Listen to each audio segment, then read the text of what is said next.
টগর গাছে 37টি ফুল ফুটেছিল, 5টি ফুল ঝরে গেল। এখন গাছে কয়টি ফুল থাকবে? ওইখানে আগে টিক চিহ্ন দাও। যোগ হবে না বিয়োগ হবে? টিক চিহ্ন দাও। তারপরে ওখানে সাজাও। আগে 37 লেখো। 3 × 7 37।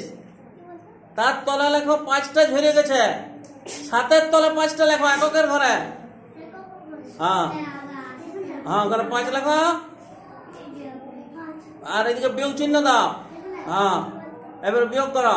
5 আর কত? 7। হ্যাঁ, নামা এককের ঘরে, এককের ঘরে। আর 3টি নামাই দাও।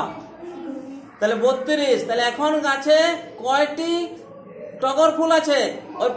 ওখানে লেখা, ওই পাশের ঘরটা। হ্যাঁ, ওইটা 32। রিমা বেড়ায় চলে যাও।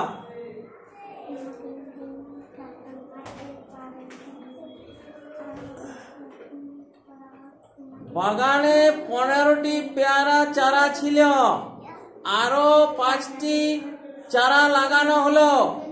এখন বাগানে কটি চারা হলো? যোগ না বিয়োগ? যোগ। এবারে সাজাও। আগে 15টি সাজাও।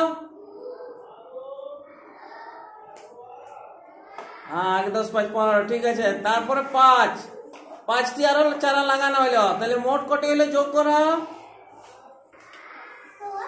5 আর 5 10 0। ওই দিক ডাইন দিক থেকে সবসময় করবে। 20 লিখে দিচ্ছ তো, 15 আর 5 20। 5 আর 5 10 0। হাতে থাকলে একটা উপরে লেখা দিয়ে 1 আর 1 2। তাহলে এখন বাগানে কটি পেয়ারা চারা হলো? ওই ঘরটা লেখা 20টি। 20টি। ঠিক আছে, চলে আসো।